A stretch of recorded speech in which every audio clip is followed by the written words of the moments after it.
بسم الله الرحمن الرحيم الحمد لله وحده والصلاة والسلام على من لا نبي بعده. Assalamu alaikum wa rahmatullahi wa barakatuh. Welcome to another episode of Ask Eman, live on Eman Channel on Sky 757. We're also streaming it live on our Facebook page, YouTube channel, via our website. Humble reminder, please don't forget to like, share, comment and subscribe to all our platforms, including our Facebook page and of course our Instagram page, and not to forget our YouTube channel. We are streaming it live, Eman Channel TV. I'm your host Qamarul Islam. Joining us today, none other than Shaykh Abid Khan. Assalamu alaikum. Wa alaikum assalam wa rahmatullahi wa barakatuh. Thank you very much for giving us your valuable time. Jazakallah khair. Just to remind our viewers, the student number 0203515077, our student number 07916841 our WhatsApp number. International viewers can use the WhatsApp number to call in directly into the studio, and of course feel free to leave your questions either through the WhatsApp Facebook page or on our YouTube channel. We'll try our level best, as always, to take as many questions as possible. Now, Sheikh, let's start with where we left last week, and that is the last question was, in fact, you've clarified. One of the question was, is zakat applicable if one has a mortgage? We're not going into the details of mortgage allowed or not. That's another subject. But we wanted to clarify, and you said that we're going to discuss this in this episode, and that is, if somebody has a mortgage, whether Sharia compliant or conventional, but they have mortgage, there is, we know, capital payment and interest payment. How does zakat work? Bismillah ar-Rahman ar-Rahim. Alhamdulillahi hamda shakirin. Wa ashhadu an la ilaha illallah waliyul salihin ilah al-awwalin wal-akhirin. Wa ashhadu anna Muhammadan abduhu wa rasuluh. Rabbi shrah li sadri wa yassir li amri wa ahlul 'uqdatan min lisani yafqahu qawli. سبحانك لا علم لنا إلا ما علمتنا إنك أنت العليم الحكيم. So this is an interesting question, and perhaps if I just try to unpack the question to give some context for all the viewers out there. So the question is in essence asking, am I allowed to deduct my mortgage payments from my zakatable assets? So I have my zakatable assets, cash, gold, silver, dividends from shares, or if I'm a day trader, then the actual market value of it. All of those are zakatable. And today's my zakat date, for example, my zakat due date. It's been said that actually you can deduct from your zakatable assets any qualifying debts. So am I allowed to deduct my mortgage payments, which are due, have fallen due by me having kind of signed on that dotted line to actually enter into that contract? So now I have that amount that's outstanding against my name, says the questioner. Can I deduct all of it, part of it? And if I'm doing parts, then is it going to be the capital amount alone, or the capital and the interest part included all? So that's in essence what the question is. Now, what we begun saying last week, and we'll complete the answer today, is that actually there's something of a variety spectrum of views regarding the discussion when it comes to offsetting debts against your zakatable assets before calculating your absolute final zakatable asset on which you pay 2.5%. However, the preponderant view, the one which we will advance from a fiqh angle, and which has kind of a very sound, at least rational underpinnings to it, Islamically speaking, alongside being a classical view from within the four schools of thought, or the madhahib, is the view that says actually if you have a qualifying debt, then that would be offset against your zakatable assets. That is to say, if for example, for the sake of the question and the answer, if I lend brother Qamarul, our presenter, £200, and he has £1,000 altogether, then actually the £200 are not his, and he pays zakat on his £800 only. Conversely, if I have, I don't know, £10,000, and actually I owe someone else £2,000, I only paid zakat on my £8,000. And so if you bring that principle to the discussion regarding a mortgage, in essence, the person may have, I don't know how much in their bank account, let's say £10,000 savings. But he then, or she then, has, a big mortgage, of, let's say still 500,000 or pounds or more, depending on where they are. Not in London, I would imagine, if that's 500,000, but they have 500,000 pounds against their name. Now, if we say all of that is deductible, then in essence they're not going to be paying zakat for some very substantial amount of time. So the position which many of the fiqh council said is they said 12 lunar months from your zakat date, let's say from today, would be deductible. 12 lunar months worth, because that already is deductible, demandable, etc., and that was an amount that was said as being thought as being reasonable. So 12 lunar months worth of installments is deductible from a mortgage, and what we're referring to here is actually something that's, if you like, a conventional mortgage, or kind of that's packaged in a similar structure, and I'll explain why in a moment, perhaps, as a follow-up question even. Now, the question then that precipitates from that and follows on from that is that, do you say just the capital amount, or the capital and the interest amount that's paid back on top of the capital as well? There are two views in that respect. One view that said that basically, yes, by all means, you deduct the capital amount because that's still a legitimate part of the contract. And so Islam says if you have a debt, then that's offsettable. You can deduct that from your assets. As for the interest part, then, it's not from the characteristics of Islam to kind of give a rukhsa or concession, a dispensation for something that it clearly states is impermissible, the riba part. The other approach was either because of the fatwa that kind of gave an exemption for the first house, or because they said irrespective, even if we do not endorse the purchase, ultimately it's still a debt that the person is going to have to pay. And thus, the rationale behind deducting it from your assets, which is it's not going to be your money, it's not going to be staying with you, and it's already fallen due, that rationale holds true. It rings true even here, so you deduct the full amount, the capital and the riba part together, 12 lunar months. So there are two views. Now, you might ask, hang on a minute, that's a nice explanation. Hopefully you think it is a nice explanation. Inshallah. Inshallah. But once you've heard that, you're like, which view do I follow? Ultimately, you'd consider the arguments I've put forth. If you're convinced by one or the other, you're at liberty to follow that. Alternatively, you'd find a scholar who you feel you trust and have confidence in, and you at liberty to follow that scholar as well, inshallah ta'ala. Okay, thank you very much. Now, a couple of some points needs to be clarified. Now, there are opinions, scholarly opinion, where they say there's strict rules on it that if someone is struggling financially, at that point in time, they may take this into consideration. But for example, someone is not struggling financially and Allah has given him or her the ability without deducting the mortgage payment, surely what should they do? So no, the point is that there's a question, classically speaking, regarding the debts. Are they deductible aslan in the first instance or not? And there are discussions within the Shafi'i school of thought and other madhahib regarding that. Those who say it's deductible, they don't qualify that by saying the condition of deducting it is that you're poor and needy, or you're kind of hard up. In fact, if you're poor, then you wouldn't be paying zakat in the first place, in essence, right? Or if you're struggling, again, there's a discussion. So the point is, actually, you'd be allowed to deduct it irrespective. Now, am I encouraging you to do so? I'm not encouraging you to do so. In fact, this is not even encouragement of anything other than zakat payment, and you should seek counsel from a professional, independent expert anyway. This is just information purposes. So, by all means, not deducting it may mean that you pay a bit more, and if you're keen to do so, because remember, there's no injunction saying you must deduct it. It's saying you're allowed to deduct it. And that's the point. Okay, and it's not for me, therefore, sorry to...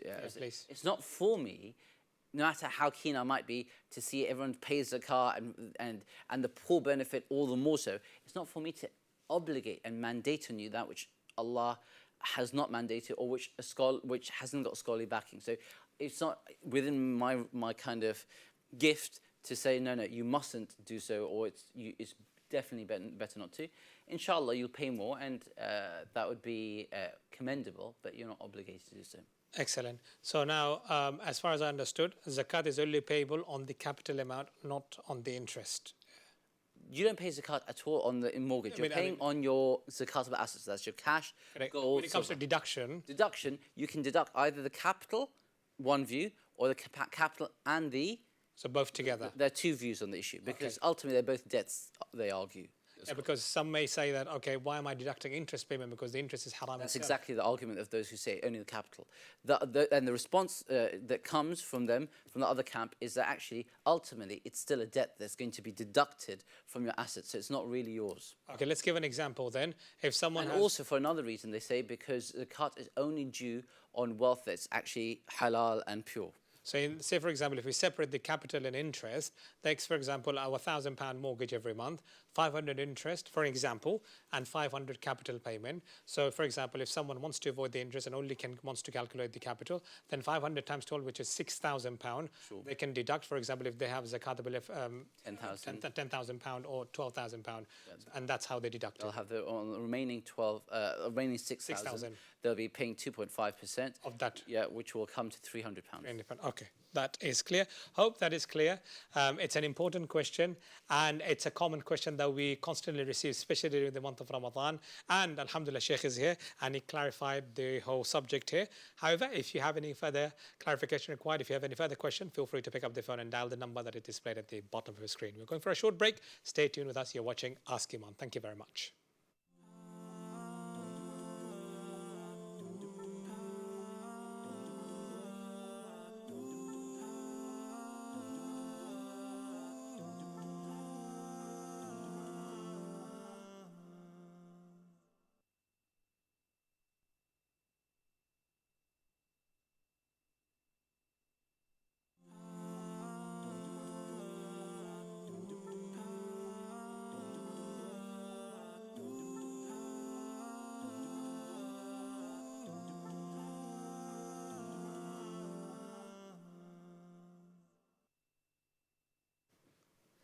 Assalamu alaikum and welcome back. You're watching Ask Eman live on Eman Channel with Shaykh Abid Khan. 0203-515-0757, our studio number, 07916-841483, our WhatsApp number. Both the numbers are displayed at the bottom of your screen. Humble reminder, please do like, share, comment and subscribe to our Facebook page, YouTube channel and of course to our Instagram page. And we're also streaming it live via our website, emanchannel.tv. Now let's move on swiftly to our callers. Let's see who's on the line. Assalamu alaikum. Okay, my brother. Thank you first of all. Thank you very much for calling in. Your question. Okay, I've got two questions. Go ahead. Number one is, I'm a private tenant at the moment in London. I rent a property. And at the moment, my landlord is trying to sell the house, so he's given us notice. And we've been trying to find something, but at the moment, you know that it's very hard. So I've been trying to look into mortgages. In conventional banks, you can get a mortgage with a 5% deposit. Islamic banks, it's so hard. They want like 30-35% mortgage deposit, which is quite impossible. So I'm just saying, because the council is very unlikely that I'll get some support at this moment. But I am on the brink of getting evicted from my house. I've got 3 children, my wife. Is there any way or any advice what I could do regarding my housing, taking a mortgage and paying it off quickly or any other thing? Clear? The question is clear to us. Second question, please. The second question is, I work in a special needs school with children who have special needs, autistic, different types. And I drive them to different places on trips. And during the trips, we have to play the music very, very loud to keep the children calm. Not all of them. Some children, when they listen to the music, it calms them down. But I don't like listening to music, but because of that sake, I have to listen to it at that time. Will I get gone out from that? Will I be punished for that? Sinful. Okay, clear. Excellent. 2 important questions. And in fact, the first question is related to the conversation we just had about mortgages and in particular about zakah. If you've missed it, you can watch the video on our Facebook page or on our YouTube channel and of course via website, of course. Now, Sheikh, it's an important question, the first question. Before, you've heard the question, but just I'd like to add, cost of living has increased significantly, rent has increased significantly. if you look at our wages or the public's wages, it's not in line with the inflation. So people are struggling, and there is a genuine question of getting evicted. This is just one example we've heard, but a lot of other scenarios are there. We know when the prices go up, the rent rate goes up, the landlord wants to increase the rent. Not in particular this particular landlord we're talking about. Now, what can a person do? There is conventional mortgage, which a majority of the scholar would say that is haram. Sharia compliant mortgages. It's very difficult for a first-time buyer or someone who wants to buy the property first time. It's difficult. However, an existing mortgage holder or someone who is well off, that's easy for them. What can a person do? Bismillah ar-Rahman ar-Rahim. Just before answering the question, I should try and catch one of the details that the brother And he said 3 children in the position, won't get even council property. Sure. And of course, in the process of getting evicted from their house. And then... Did you say that he has actually received an acceptance from one of the... No, not. He hasn't mentioned it. He's exploring a mortgage option. And part of his research is it's difficult for him to get a Sharia compliant mortgage, but it's easy for him to get a conventional mortgage, just 5% deposit, for example. Sure. So it's interesting. I mean, I wouldn't be personally abreast of what different mortgage providers would be saying to the potential clients. But ordinarily, one would experience that mortgage lenders became quite notorious until at least recently. Not all, of course. Yes, for not being willing to due to the appetite risk or a limited appetite risk, to actually give mortgages to people who don't have a certain substantial amount, even in savings anyway. Correct. Which would usually be indicative of someone who actually has a certain bracket of earnings, which would then indicate that rent would be troublesome, substantial inconvenience, but not actually impossible. So I don't know if the actual, if you like, conceptualization, what we call now the tasawwur of the question, i.e. the mechanics, how it really works. But just going on the basis of the questioner's question, firstly I ask Allah subhanahu wa ta'ala to grant ease to both his situation and the situation of all our viewers and people in general, because no doubt, yes, the crisis of cost of living is very real for a great number of people. And we ask Allah Almighty that by his most beautiful names and lofty attributes, that he grants ease and facilitation for everyone's circumstances. Moving to the question itself, I think it's highly important that in such cases, we actually give that almost straight at the policy answer, which is you really need to speak to someone who, one-to-one, yourself, a local scholar, ideally, or it doesn't have to be local, but someone who knows Islamic rulings, has an ability to show dexterity and understanding of situations, finance as well, specialized in that, or has a sufficient adequate knowledge of that, and can give you an Islamic ruling of fatwa in essence. And I say that because just your circumstances, even according to any position out there that which as you pointed out, the majority position that would take great issue with anything that's riba based, is duty bound to consider the circumstance of someone who's going to be evicted and has family or children, or just even as an individual ultimately. So, and that's because there's an Islamic maxim which says, وَكُلُّ مَمْنُوعٍ فَلِلضَّرُورَةِ يُبَاحُ وَالْمَكْرُوهُ عِنْدَ الْحَاجَةِ.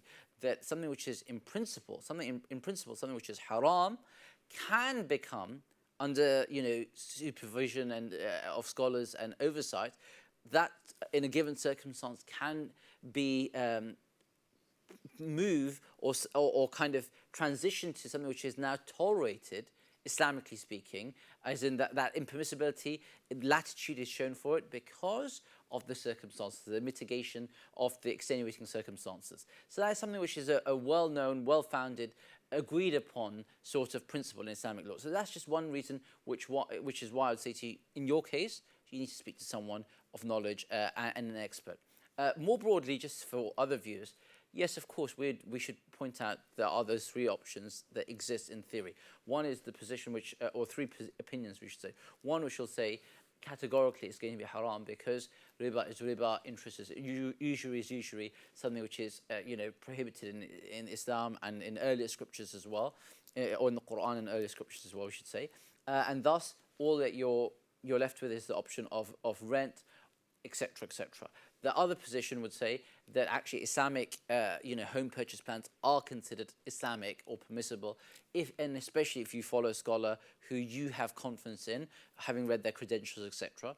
Third position says even, either they'll question the permissibility of the Islamic ones, or they'll say yes, but it's more costly, and thus in our circumstances, and this is one of the European fatwa councils has this position, says that in the West you'd be allowed for your first and only for your first residential home, you'd be allowed to take a mortgage out. So those are the three positions that are out there.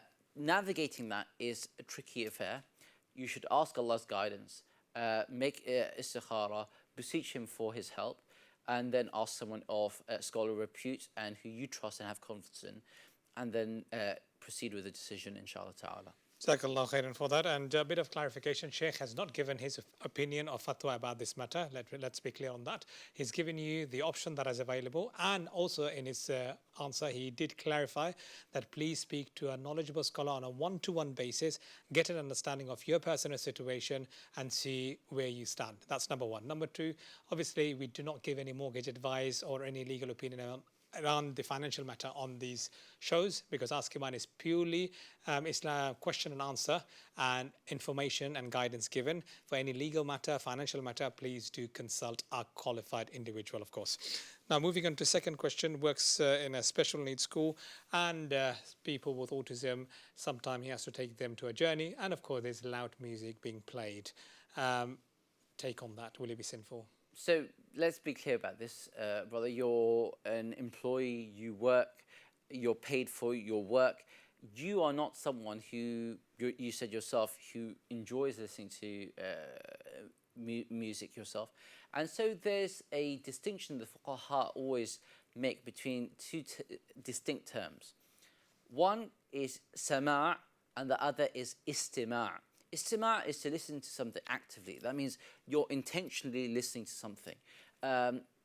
It's something you're seeking out. The alif sin ta is connotes there's actually desire and intent and effort, or kind of an active engagement with it.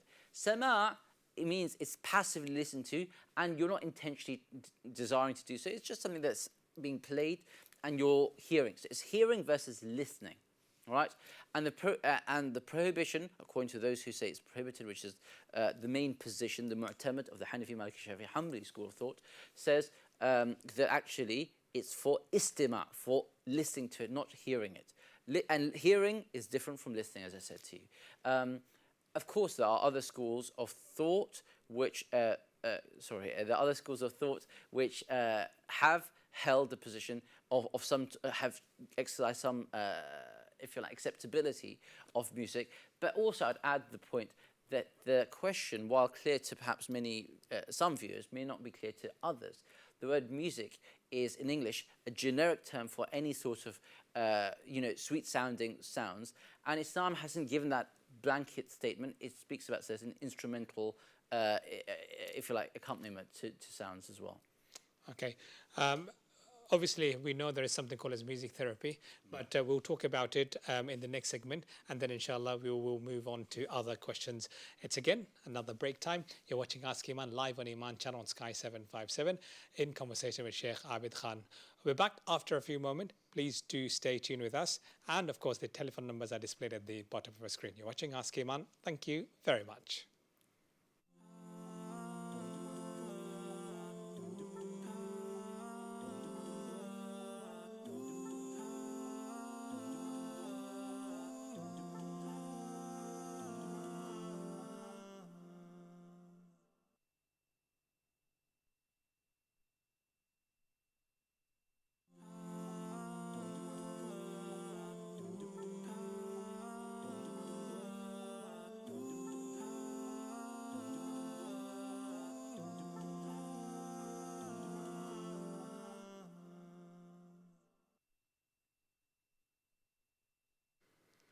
Assalamu alaikum and welcome back to the last segment. You're watching Ask Iman live on Eman Channel Sky 757 in conversation with Shaykh Abid Khan. 0203 515 0757, our studio number, 07916841483, our WhatsApp number. We're also live on our Facebook page as well as on our YouTube channel. Humble reminder, please do like, share, comment and subscribe to all our platforms, including Facebook page, YouTube channel, and of course our Instagram page.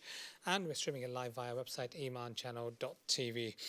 Now, Sheikh, before I move on to the next question, in the previous segment we mentioned, and you've clearly answered about someone who's working with special needs, sure. And you talked about the music. Now, just briefly, there is something called as music therapy, and some of the doctors do even signpost it to us that direction, based on obviously patient's need or special needs, etc. Thoughts on that?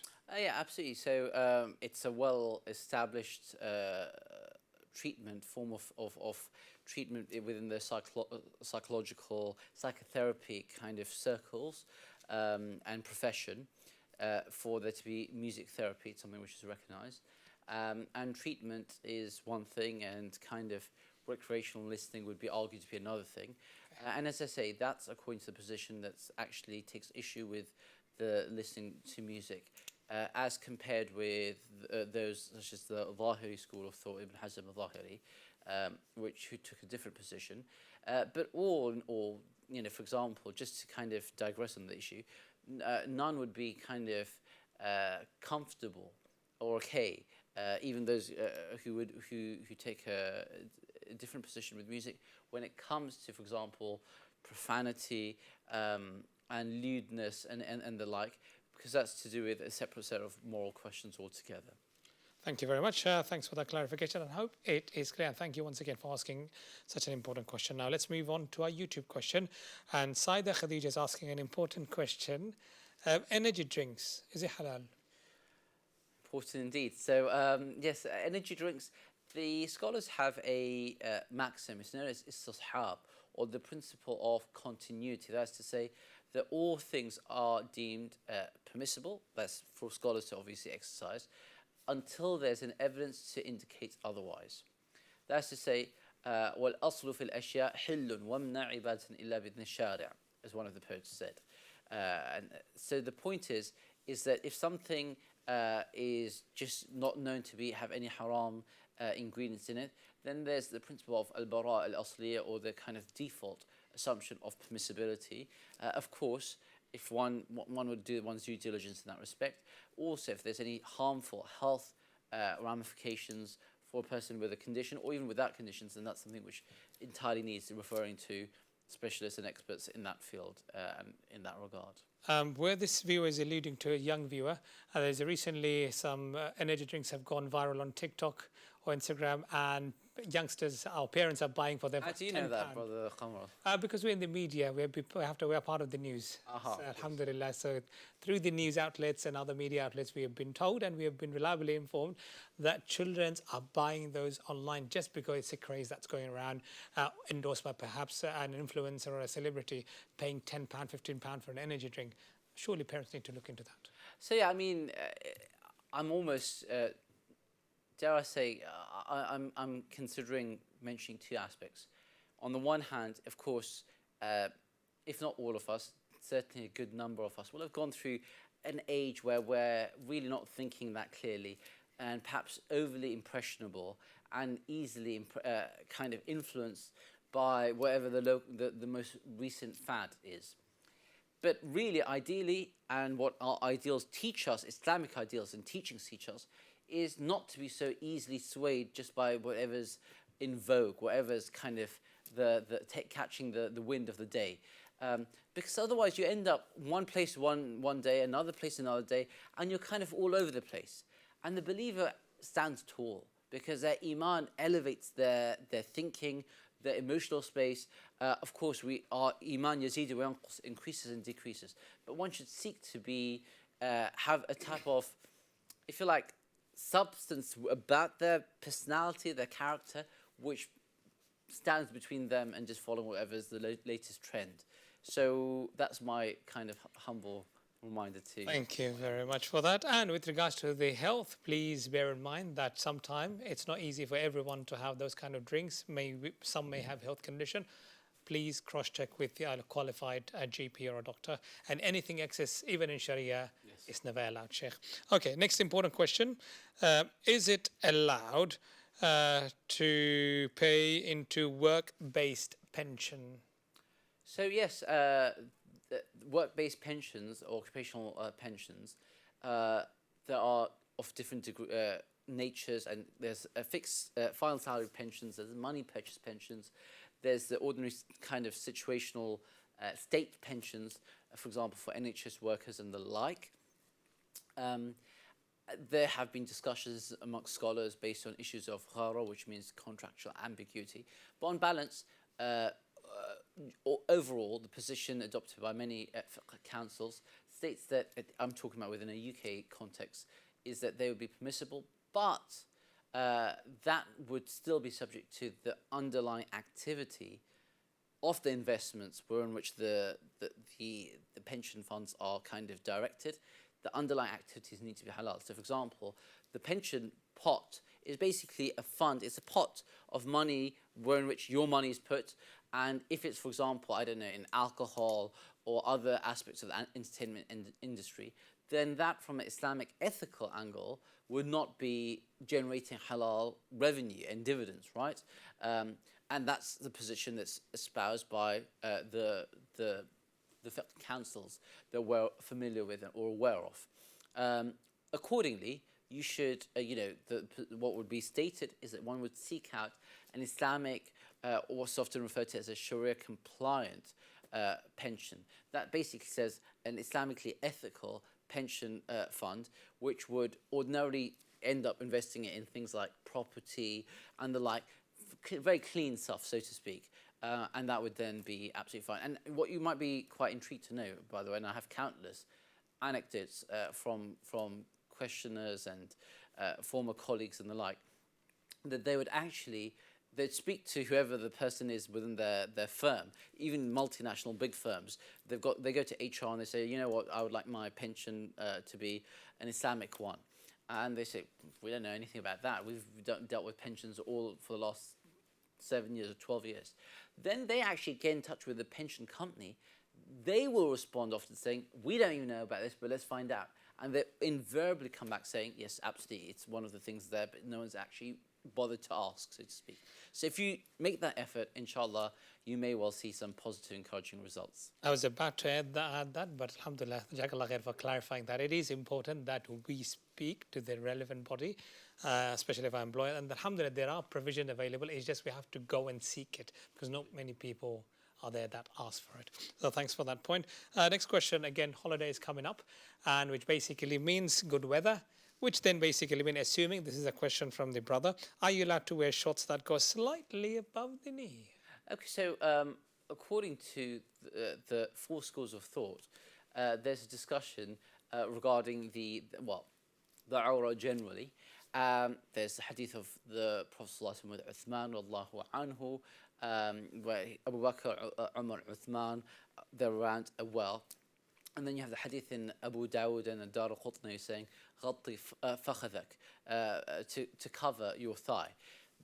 Off the back of that, the latter of the two reports, regarding which there is some hadith discussion regarding the authenticity of it, I should point out. The four schools of thought, so that's the Hanafi school of thought, the Maliki school of thought, the Shafi'i Hanbali school of thought, the Maliki in the predominant position they're in, state that the thigh is actually awrah, okay? The thigh is. For men. Yeah, correct. However, the Hanafi school of thought includes also the knee, i.e. the kneecap. Correct. And anatomically known as the patella. So that would be included as well. However, the Maliki, Shafi'i, Hanbali, that's the Jumhur, the majority, they actually say above the kneecap is okay, so long as the thigh itself is covered. All in all, one should avoid anything that's going to lead to, I don't know, fitna and the gaze being drawn towards oneself in a kind of provocative manner. But beyond that, it's inshallah absolutely fine. Thank you very much. Time is up. Otherwise, we had many more questions to ask, but hope to catch you again in our future episode, inshallah. Thank you very much.